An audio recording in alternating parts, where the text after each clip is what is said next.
Hello and welcome everyone. Welcome to our live demo of NovaBACKUP Managed Backup. I'm Josephine. I'm the Director of Marketing here at NovaBACKUP. And with me, I have Nate, who's our VP of Strategic Solutions. He will show you what our Managed Backup solution looks like and give you a quick overview in just a minute.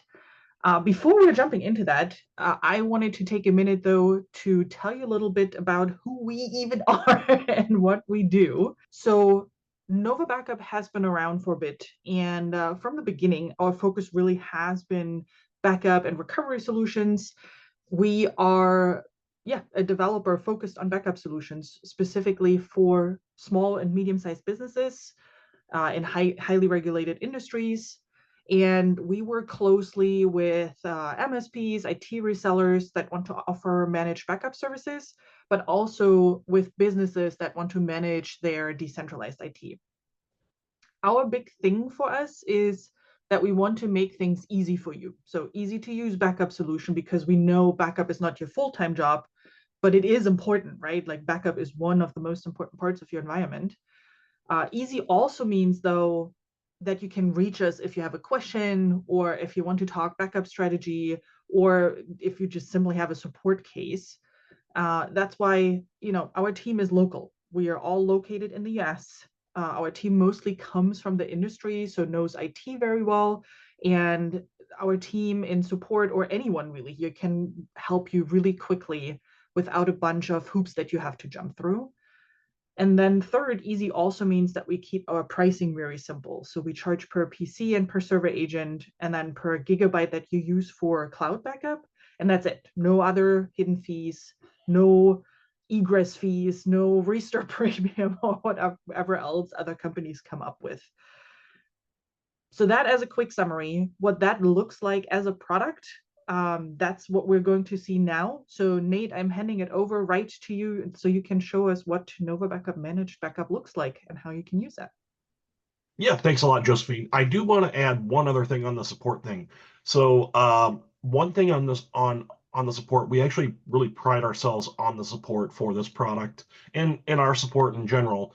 Um, all of the guys that I have underneath me that are in the support team, they are all, I'll call them sysadmin type people. So we don't just look at one problem, we look at the holistic issue of what you're doing and if other things are interacting with our product and all that stuff. That's one of the things that we pride ourselves on to make sure that we're not just passing a buck to someone else, that type of thing. That being said, let me get into the product itself. So what I'm sharing right now is the actual dashboard for the managed backup product. I have some machines already connected here, and I'm just gonna go like very, very high level on some of the things that you would do on a day-to-day basis with the managed backup product. The very first thing you would do, as everyone does, is in the morning, hey, did my backups work okay? Is everything fine? That type of thing. Obviously we can send emails and that type of thing, but I like to like go into the actual dashboard itself. Okay, hey, the last backup status is good. This is the very last backup status. But I can also say, hey, I want to go down and look at just some of the history. Did we have any failed or warnings type backups? Go in here. Okay, we had a couple things. I could just right click, open the new thing here. Okay, it couldn't back up some cache thing in here. No big deal, that type of thing. I go back here. Okay, this one looks like, this one failed. Why did it fail? Oh, it failed because, the actual backup job device where you're backing up to wasn't available. In this case, I made it so it wasn't available so we could have something to look at here, but um, it gives you detail without being too um, abstract. It basically says, "Hey, the device is unreachable, so I can't back up to it." So it's pretty clear of why that backup failed itself. Other things I want to kind of go into is, say I want to look at a backup job itself. So if I go into this agent, actually I'll step back one thing. I wanted to go into agents and groups. So agents and groups is where you can kind of group all of your different customers and machines and that type of thing. So what I did here was create some groups here. I have a Nova Accounting, some Hyper-V machines, and Doctors On, and some other things set up here. If I want to go into this Nova Accounting um, folder, I have 3 machines set up in here. 2 of them have already set up backup jobs. And if I want to go into, say, this CPA John one, I can see what devices are already there. There is a NAS device set up along with a cloud storage device that we're backing up to.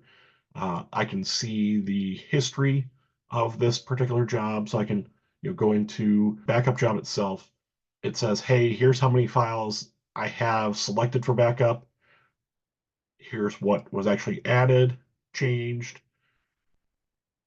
if there's files that were removed, and what were unchanged.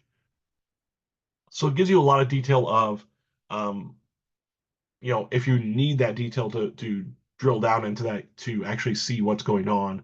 But at the high level, it could say, hey, here are the files that are backed up and how much actual storage was selected for that backup.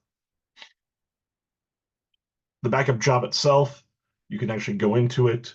You can create backup jobs. You can create restore jobs. So in this case, it's going to reach out to that machine. It'll show me that local file system.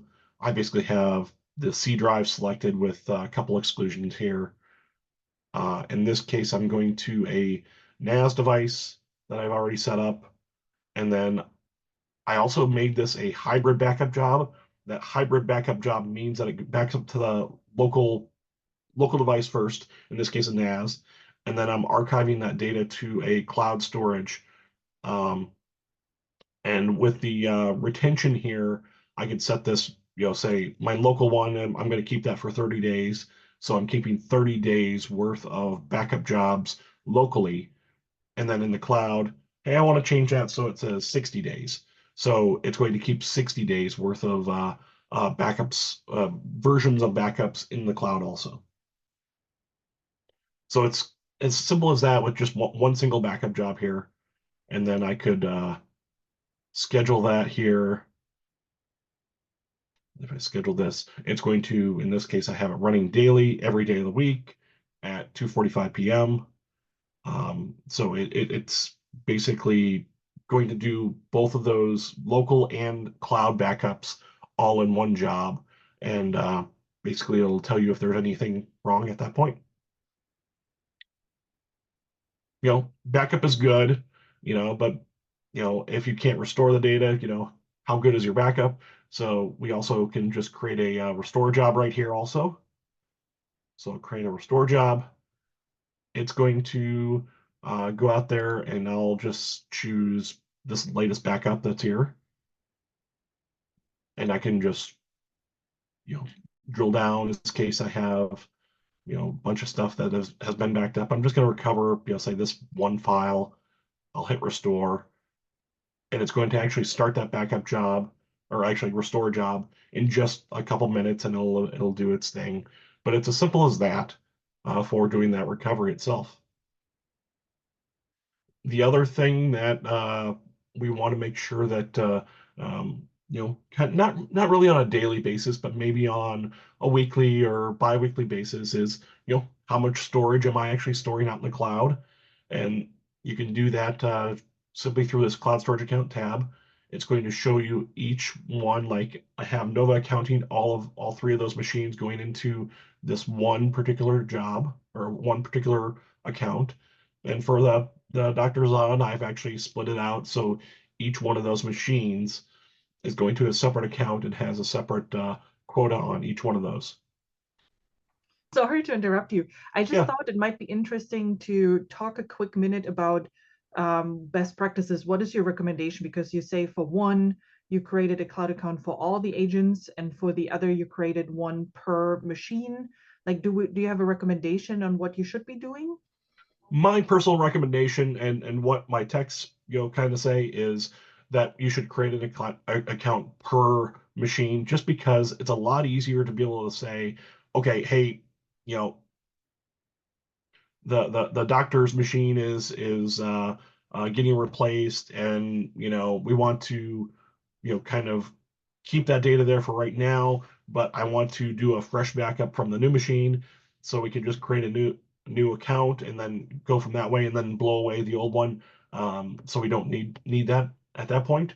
Whereas if you have all three of them all in one, it's a little bit more messy because since it's all going into that one account, yeah, I can certainly see the devices, the machines that are connected to it and that type of thing, but I can't specifically delete data from one machine out of there. So that's why I personally like the separate account per machine. Well, and then it would also help from an accounting perspective, right? I can just export the CSV Yep, yep, that yep. we can see there, and then you have it per machine, and you can charge your customer better too, right? Exactly, and then you can see like, hey, for some reason the front desk machine is taking up all 100 gig, and maybe there's something changing there that is very easily pinpointed that way, instead of having 250 gig used on the accounting one, and you really don't know where all that data is from each one of those machines. So that's why I like it split up between the different accounts there. Did you have any other questions, Josephine? No, thank you. I appreciate that. That is really what I kind of wanted to go over on this. Um, Josephine, was there anything else that you can think of that you wanted me to kind of run over? Again, this is very, very high level view of the product itself. I'm not going deep into installation or anything like that, but I just wanted to make sure that I showed you the high level of what you do day to day. No, and I think that is perfect. And I believe that's the perfect overview, right? To see, okay, what would I use the product for 90% of the time, 80-90% of the time. And of course, there are specific situations, right, where you want to set up the backup job slightly different, or need to adjust a bit more to a specific customer need or something like that. If you want more detail, if you want to have a one-on-one demo, or even request a free 30-day trial that is completely like, you can use all the features that we have available during that trial, reach out to us, email or phone, give us a quick call, or send us a quick email to msp@novabackup.com, or the phone number on the screen. And then press 1 for sales. um, and then we can help you with that as well. So no problem. Nate, I appreciate the quick overview. I think that's perfect. I hope it gave all of you out there a good introduction into our managed backup solution, what it is all about, how easy it is to use. And yeah, if you have any further questions, please reach out to us, and we'll talk to you soon.